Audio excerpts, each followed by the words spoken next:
Assalamualaikum warahmatullahi wabarakatuh. Perkenalkan nama saya Mafiaden Sisri dengan NIM 2204232 dari Departemen Ilmu Administrasi Negara, Fakultas Ilmu Sosial, Universitas Negeri Padang. Baiklah, pada kesempatan kali ini saya akan mempresentasikan hasil penelitian yang telah kami lakukan dalam kelompok 3 pada mata kuliah Administrasi Kependudukan dan Lingkungan Hidup dengan dosen pengampu Bapak Adil Mubarak, SIP MSI. Baiklah, pada penelitian yang kami lakukan, kami mengangkat tema tentang analisis efektivitas program edukasi lingkungan oleh Dinas Lingkungan Hidup Provinsi Sumatera Barat.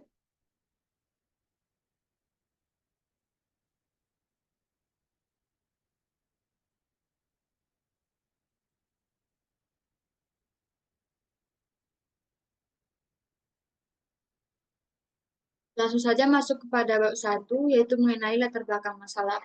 Nah, Kementerian Lingkungan Hidup dan Kehutanan pada tahun 2020 menggarisbawahi bahwa Indonesia menghadapi berbagai masalah lingkungan yang semakin kompleks, yaitu akibat dari adanya urbanisasi, peningkatan jumlah penduduk, serta intensifikasi kegiatan ekonomi yang seringkali mengabaikan prinsip keberlanjutan. Nah, masalah-masalah lingkungan ini termasuk seperti pencemaran air, deforestasi, degradasi tanah, polusi udara, dan penanganan sampah yang tidak efektif. Dalam konteks Provinsi Sumatera Barat, tantangan lingkungan meliputi berbagai isu kritis seperti pencemaran sungai akibat adanya limbah domestik dan industri, serta penumpukan sampah di kawasan perkotaan, penurunan luas ruang terbuka hijau yang penting bagi keseimbangan ekosistem dan mitigasi perubahan iklim. Rajmad 2018 menjelaskan bahwa edukasi lingkungan adalah upaya strategis yang bertujuan untuk memberikan pemahaman menyeluruh tentang pentingnya menjaga lingkungan, membangun kesadaran kolektif, serta mendorong tindakan nyata untuk melindungi ekosistem. Di Provinsi Sumatera Barat, program edukasi lingkungan yang telah berjalan selama beberapa tahun dan mencakup lebih dari 100 sekolah dan 50 komunitas lokal dan dalam 5 waktu terakhir.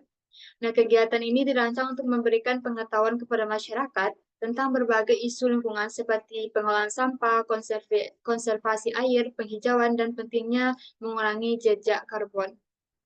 Namun, data lapangan menunjukkan bahwa meskipun jangkauan program cukup luas, dampaknya terhadap peningkatan kesadaran dan perilaku masyarakat belum signifikan.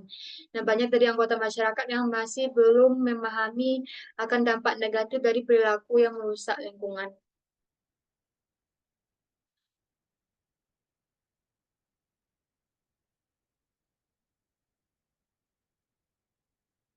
Kemudian rumusan masalah yang kami angkat itu yang pertama, apa strategi utama yang digunakan oleh Dinas Lingkungan Hidup dalam menyusun dan menjalankan program edukasi lingkungan, serta bagaimana program ini diadaptasi untuk menjangkau berbagai lapisan masyarakat. Yang kedua, yaitu bagaimana indikator atau tolak ukur yang digunakan untuk menilai keberhasilan program ini dalam meningkatkan kesadaran masyarakat terhadap isu-isu lingkungan, baik secara jangka pendek maupun jangka panjang. Yang ketiga, apa saja kendala terbesar yang dihadapi selama pelaksanaan program ini, baik itu dari segi sumber daya, partisipasi masyarakat, atau tantangan lainnya, dan bagaimana solusi yang diterapkan untuk mengatasi kendala tersebut. Kemudian permasalahan ketiga yaitu apakah Dinas Lingkungan Hidup Provinsi Sumatera Barat dapat memberikan contoh konkret dari perubahan perilaku masyarakat yang dihasilkan dari program ini, terutama dalam hal pengelolaan sampah, pengurangan penggunaan plastik, atau aksi nyata lainnya yang terkait dengan pelestarian lingkungan. Dan terakhir yaitu melihat hasil yang telah dicapai sejauh ini, langkah-langkah apa yang direncanakan oleh Dinas Provinsi Sumatera Barat untuk meningkatkan cakupan dan dampak dari program edukasi lingkungan ini ke depannya agar kesadaran lingkungan semakin tertanam dalam budaya masyarakat.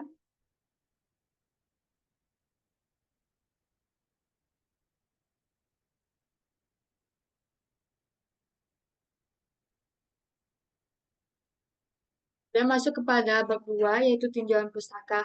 Pertama, itu konsep edukasi lingkungan. Edukasi lingkungan didefinisikan sebagai proses yang dirancang untuk meningkatkan kesadaran dan pemahaman mengenai isu lingkungan, serta mengembangkan keterampilan untuk mengatasi masalah tersebut. Brooks pada tahun 1997 menyebutkan bahwa pendidikan lingkungan berfokus pada hubungan timbal balik antara manusia dan lingkungannya dengan tujuan untuk membentuk masyarakatnya sadar lingkungan. Sedangkan menurut Tiburi pada tahun 1995 menekankan bahwa pendidik lingkungan harus mencakup pembelajaran yang aktif yang mempromosikan partisipasi komunitas dan tindakan langsung untuk mengatasi tantangan ekologis.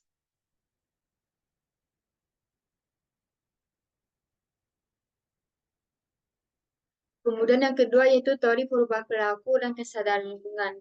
Nah, teori perubahan perilaku dalam konteks lingkungan, perubahan perilaku yang mendukung kelestarian lingkungan tidak hanya membutuhkan pengetahuan, tetapi juga komitmen emosional dan kemampuan untuk bertindak. Kesadaran Kesadaran lingkungan melibatkan kemampuan individu untuk mengenali dan memahami masalah lingkungan serta termotivasi untuk melakukan tindakan. Adapun kesadaran ini mencakup dua aspek utama, yaitu kognitif dan efektif. Adapun faktor yang mempengaruhi perubahan perilaku lingkungan seperti pengetahuan dan edukasi, norma sosial, insentif dan penghargaan, kemudian pengalaman langsung.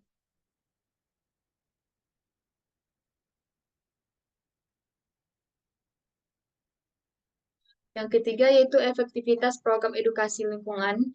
Menurut Undang-Undang Nomor 32 Tahun 2009, lingkungan hidup adalah masalah yang kompleks sehingga setiap bagian masyarakat memiliki peran dan tanggung jawab yang sama dalam mengenai masalah tersebut. Dan sekolah adalah lembaga pendukung masyarakat dan memiliki tanggung jawab untuk memberitahu generasi muda tentang pentingnya menjaga lingkungan.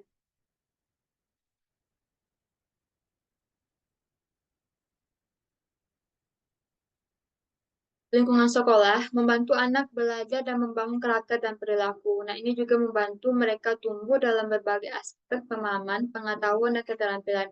Dan untuk mendukung pengelolaan lingkungan hidup dan meningkatkan kesadaran masyarakat tentangnya serta mengubah kebiasaan yang tidak ramah lingkungan dibutuhkan pemahaman tentang lingkungan melalui pendidikan sejak dini.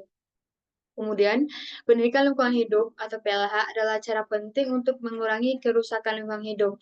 Nah, ini juga merupakan cara penting untuk menghasilkan sumber daya manusia yang dapat menerapkan prinsip pembangunan berkelanjutan dan menanamkan rasa cinta lingkungan sejak kecil. Nah, program Adiwiyata ditujukan untuk sekolah di tingkat SD atau SMP, SMA, SMK dan di mana pemerintah memberikan penghargaan adiwiyata kepada sekolah-sekolah yang telah berhasil dalam membangun sekolah yang berwawasan lingkungan. Nah, sekolah-sekolah ini disebut sebagai sekolah berpredikat adiwiyata karena telah berhasil membentuk generasi yang peduli terhadap lingkungan. Nah, program adiwiyata tidak hanya berfokus pada peserta didik untuk mencapai tujuan tersebut, setiap siswa harus berpartisipasi dalam semua kegiatan pembelajaran dan melestarikan lingkungan sekolah.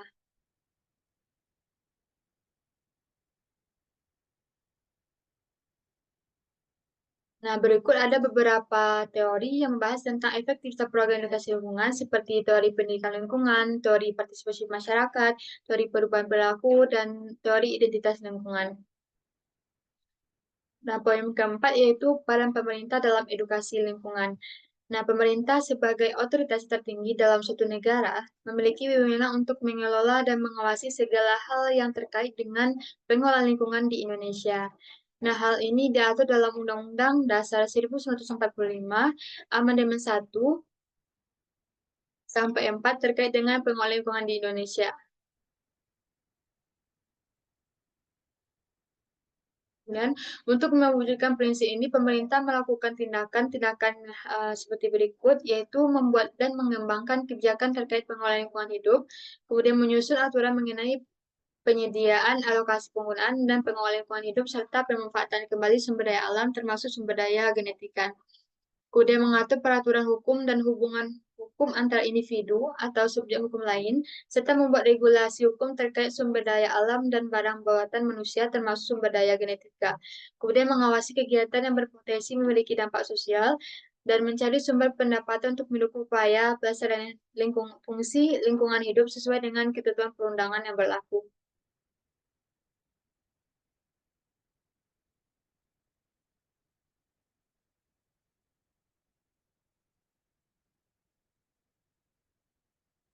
Kemudian bab 3 yaitu metode penelitian. Nah, jenis penelitian ini adalah penelitian kualitatif dengan metode deskriptif karena penelitian ini menggambarkan dan menuturkan dan menafsirkan suatu keadaan atau peristiwa sebagaimana adanya. Nah, penelitian kualitatif dengan metode deskriptif adalah metode penelitian yang bertujuan untuk membuat deskripsi atau gambaran secara sistematis mendalam dan akurat mengenai fakta serta hubungan atau fenomena yang diteliti. Kemudian lokasi penelitian. Berdasarkan judul penelitian, maka lokasi tempat penelitian adalah Dinas Lingkungan Hidup Provinsi Sumatera Barat. Nah, informan atau narasumber penelitian yang telah kami lakukan yaitu seorang yang memiliki informasi mengenai sains penelitian, yaitu Bapak Mod Sidik Pramono ST selaku fungsional pengendali dampak lingkungan ahli muda.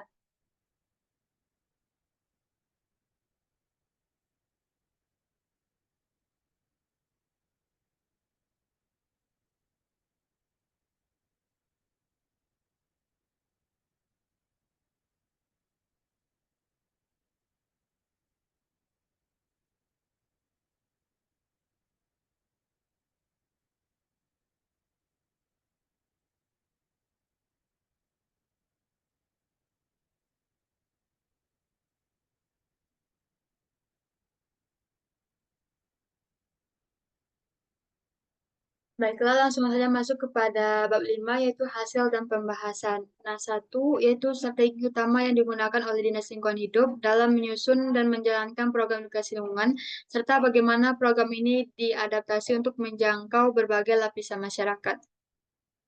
Nah, Dinas Lingkungan Hidup atau DLH Provinsi Sumatera Barat menerapkan pendekatan strategis dalam menyusun dan menjalankan program edukasi lingkungan.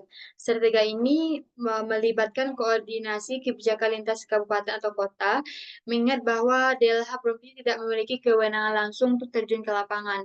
Nah, kemudian juga melakukan kolaborasi dan kerjasama DLH Provinsi yang berfungsi untuk sebagai fasilitator yang menghubungkan kebijakan tingkat provinsi dengan pelaksanaan di tingkat kabupaten atau kota. Nah, kerjasama ini penting untuk memastikan bahwa program edukasi lingkungan dapat diimplementasikan secara efektif di berbagai daerah. DLH juga berupaya menjalin kemitraan dengan sektor swasta dan komunitas untuk memperluas jangkauan program dan meningkatkan partisipasi masyarakat. Nah, dengan cara ini kesadaran lingkungan dapat ditanamkan sejak dini kepada masyarakat, kepada anak-anak sehingga mereka dapat menjadi agen perubahan di masa depan. Kemudian DLH menyadari pentingnya monitoring dan evaluasi yang sistematis untuk menilai efektivitas program dan meskipun saat ini monitoring belum berjalan optimal karena keterbatasan anggaran. Kemudian DLH berkomitmen untuk meningkatkan sistem ini agar dapat mengukur dampak program secara lebih akurat. Yang kedua yaitu indikator atau tolak ukur yang digunakan untuk menilai keberhasilan program edukasi dalam meningkatkan kesadaran masyarakat terhadap isu-isu lingkungan, baik secara jangka pendek maupun jangka panjang.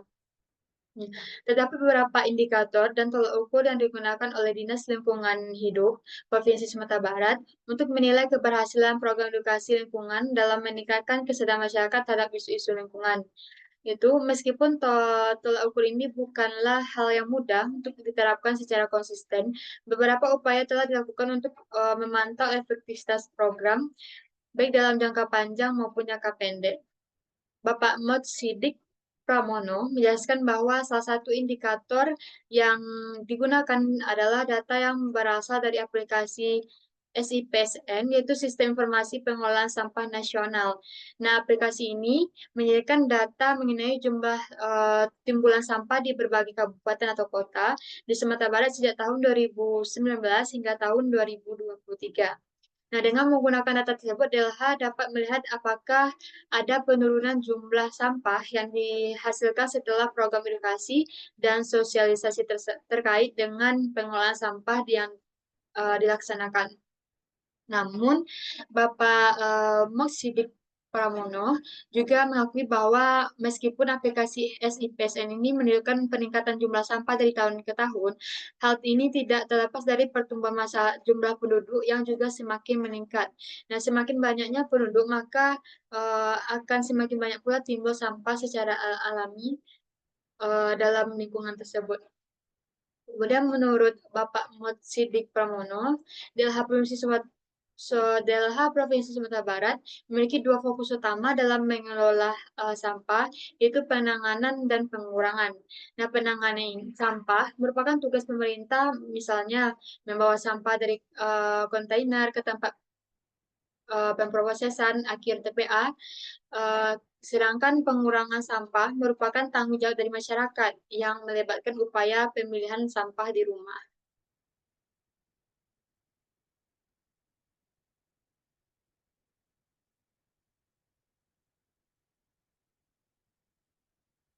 Kemudian Bapak Matsidi Pramono memberikan contoh konkret tentang bagaimana edukasi mengenai pemanfaatan sampah organik menjadi kompos ya dapat mengurangi jumlah sampah yang diangkat ke TPA.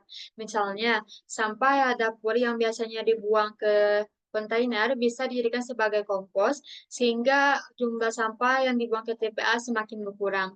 Dengan mengurangi ketergantungan pada kontainer untuk pembuangan sampah dapat mengurangi timbunan sampah di kabupaten atau kota tersebut. Nah, Bapak Masidi Pramono juga menekankan bahwa sosialisasi dan kampanye pengurangan sampah di sumber merupakan solusi yang sangat penting untuk meningkatkan kesadaran masyarakat. Nah, selain itu, Bapak Ahmad Siddiq Pramono menyebutkan bahwa evaluasi jangka pendek dapat dilakukan dengan melihat perubahan perilaku masyarakat dalam waktu dekat setelah melakukan sosialisasi tersebut. Nah, misalnya jika terdapat peningkatan dalam jumlah masyarakat yang mulai menerapkan praktik pemilihan sampah atau yang berpartisipasi dalam program pengolahan sampah di komunitas mereka, maka hal ini dapat dianggap sebagai keberhasilan jangka pendek dan program edukasi lingkungan. Namun, di sisi lain, untuk menilai keberhasilan jangka panjang, DLH perlu melihat apakah perubahan perilaku tersebut bertahan dalam jangka waktu yang lebih lama dan apakah ada penurunan yang signifikan dalam timbulan sampah yang diangkut ke TPA secara konsisten dan dari tahun ke tahun.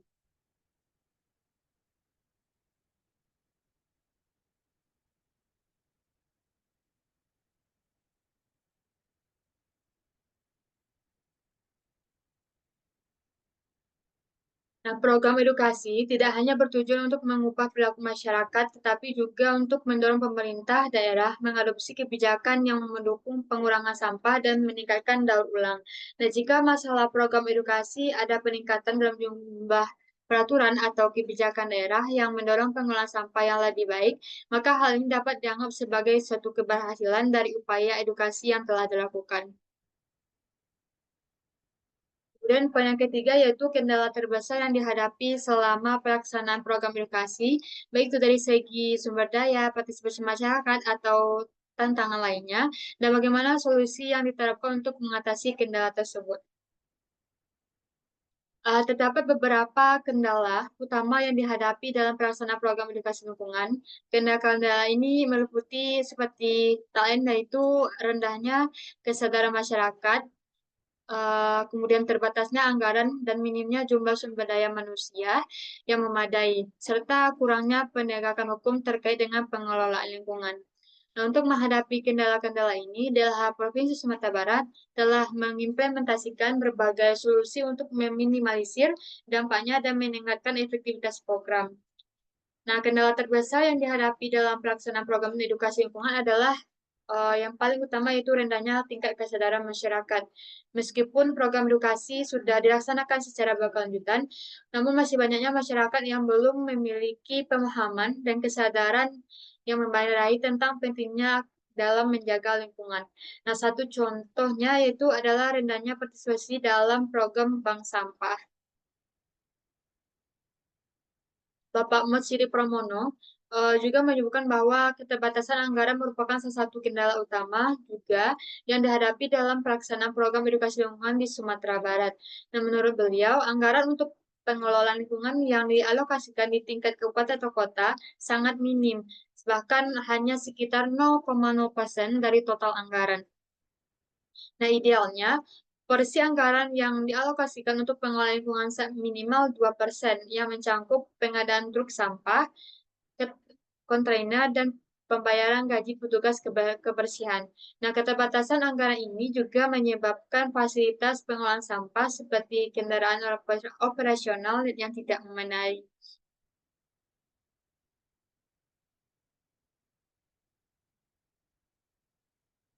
Nah, untuk mengatasi kendala terkait anggaran tersebut, Bapak Ahmad Siddiq Pramono juga menjelaskan bahwa DLH Provinsi Sumatera Barat mencoba memanfaatkan kolaborasi dengan sektor swasta, seperti perusahaan-perusahaan yang memiliki program tanggung jawab sosial lingkungan. DLH Provinsi Sumatera memfasilitasi kerjasama antara bank sampah dan perusahaan untuk mendapatkan bantuan bukan dalam bentuk uang, tetapi bantuan yang diberikan itu dalam bentuk program kegiatan yang dapat mendukung dan operasional bank sampah. Nah, solusi untuk masalah ini menurut Bapak Ahmad Siddiq Pramono adalah dengan memperkuat koordinasi antara DLH dengan aparat penegak hukum dan lembaga terkait untuk memastikan bahwa aturan mengenai lingkungan dapat ditegakkan secara konsisten.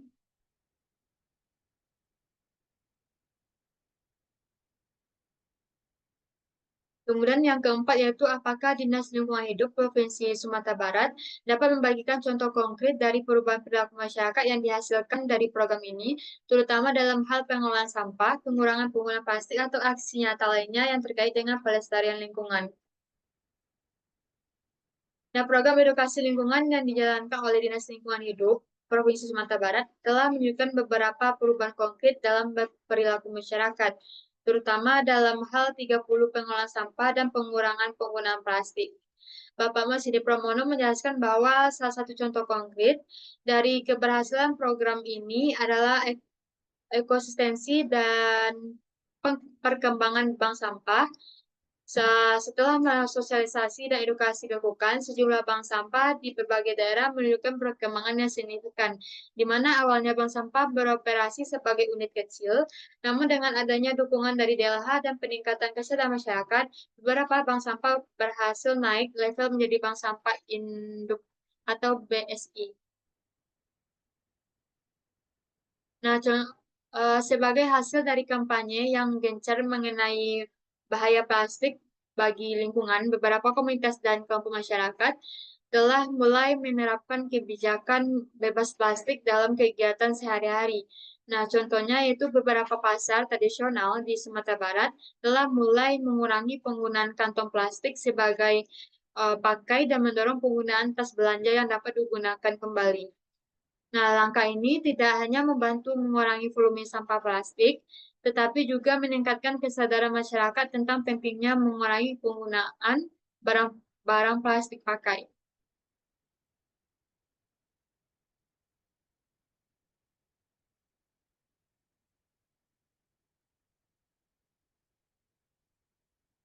Dalam pandangan Bapak Siti Pramono, keberhasilan program edukasi tidak hanya diukur dari jumlah sosialisasi yang telah dilakukan, tetapi juga sejauh mana masyarakat dapat menerapkan pengetahuan yang diperoleh dalam kehidupan sehari-hari. Nah, program yang dijalankan oleh DLH Provinsi Sumatera Barat menekankan pendekatan partisipatif di mana masyarakat dilibatkan dalam setiap tahap, mulai itu dari perencanaan hingga pelaksanaan program. Misalnya yaitu tentang kampanye pengelolaan sampah. Keberhasilan lainnya yang ditemukan oleh Bapak Ahmad Sidik Pramono adalah tentang terciptanya kolaborasi antara masyarakat dengan pemerintah dan sektor swasta. Ada beberapa bank sampah telah berhasil menjalin kerjasama dengan perusahaan untuk menjual sampah yang telah dipilih. Nah, seperti sampah plastik atau kertas, di mana pihak yang membutuhkan bahan baku daur ulang. Kerjasama ini tidak hanya memberikan manfaat ekonomi bagi masyarakat, tetapi juga membantu mengurangi beban sampah di tempat pembuangan akhir.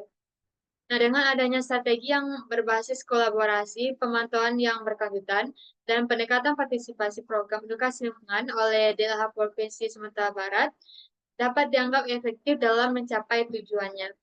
Nah, hal ini menjadi dasar penting bagi DLH untuk terus mengembangkan program-program edukasi lainnya dan memastikan bahwa kesadaran lingkungan tetap tumbuh di kalangan masyarakat Sumatera Barat.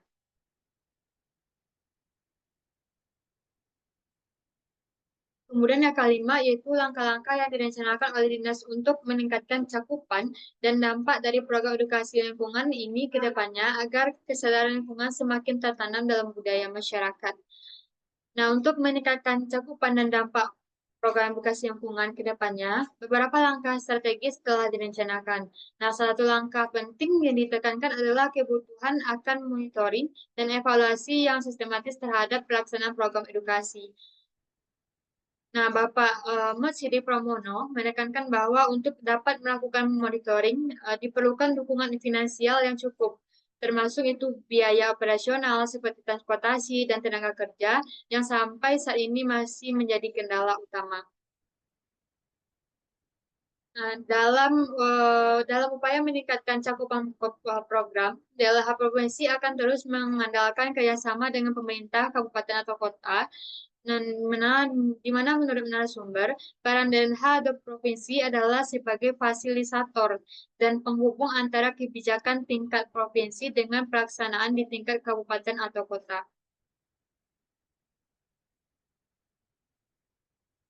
DLH Provinsi sedang merencanakan peningkatan keterlibatan berbagai pihak dalam program edukasi lingkungan untuk memperluas cakupan dan dampak.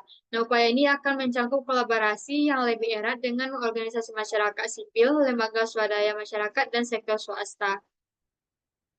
Nah, dengan melibatkan lebih banyak mitra, program edukasi dapat menjangkau komunitas yang lebih luas, seperti dapat memanfaatkan berbagai saluran komunikasi dan kampanye yang lebih kreatif untuk meningkatkan kesadaran masyarakat akan isu-isu lingkungan.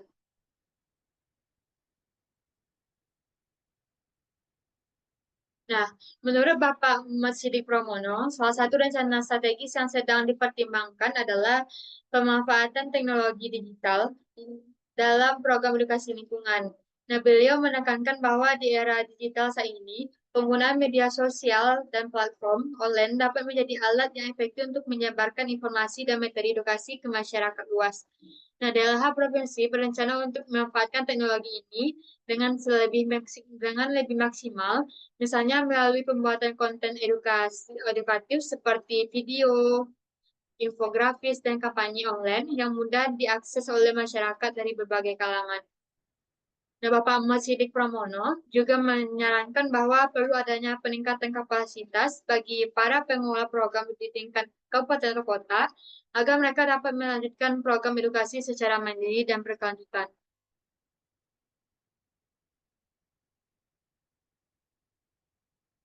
Nah, selain itu, Bapak Masidi Pramono juga menyoroti perlunya peningkatan sosialisasi dan edukasi di wilayah-wilayah yang rawan terhadap masalah lingkungan tertentu. Nah, ia menunjukkan bahwa DLH Provinsi berencana untuk melakukan pendekatan yang lebih berfokus di daerah-daerah yang mengalami bencana lingkungan, seperti banjir dan longsor, serta di daerah dengan permasalahan limbah yang lebih serius. Nah, Bapak Ahmad Sidi Pramono juga menggarisbawahi bahwa rencana peningkatan cakupan dan dampak program edukasi lingkungan tidak dapat dilakukan hanya oleh DLH provinsi saja, diperlukan juga dukungan dari semua pihak, termasuk itu masyarakat, pemerintah daerah, sektor swasta, dan lembaga pendidikan untuk mewujudkan lingkungan yang lebih sehat dan berkelanjutan. Dan kolaborasi yang kuat dan sinergi antar pihak diharapkan dapat memperkuat upaya peningkatan kesadaran lingkungan sehingga perubahan positif dapat tercipta secara lebih cepat dan berkelanjutan.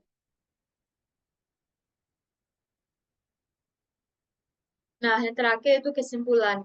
Nah, dalam menjalankan program edukasi lingkungan, Dinas Lingkungan Hidup daerah Provinsi Sumatera Barat menggunakan strategi kolaboratif, kebijakan yang fleksibel, dan komunikasi yang adaptif. Nah, DLH berfungsi sebagai koordinator dan bekerja sama dengan DLH Kabupaten atau Kota, DPRD, lembaga non pemerintah, komunitas, dan sektor swasta untuk memperluas program. Nama Program edukasi lingkungan yang dijalankan oleh Dinas Lingkungan Hidup Provinsi Sumatera Barat menghadapi sejumlah tantangan, termasuk itu rendahnya kesadaran masyarakat, keterbatasan anggaran, kekurangan tenaga kerja, dan kurangnya penegakan hukum. Untuk menyelesaikan masalah ini, DLH berusaha untuk meningkatkan kolaborasi koordinasi, penegakan hukum, dan mengoptimalkan sumber daya yang telah tersedia. Nah, diharapkan bahwa kerja sama dengan berbagai pihak akan membantu mengatasi keterbatasan anggaran dan menjangkau wilayah yang rentan terhadap bencana. Nah, DLH berharap dapat menumbuhkan budaya peduli lingkungan yang berkelanjutan di masyarakat dengan bantuan semua pihak.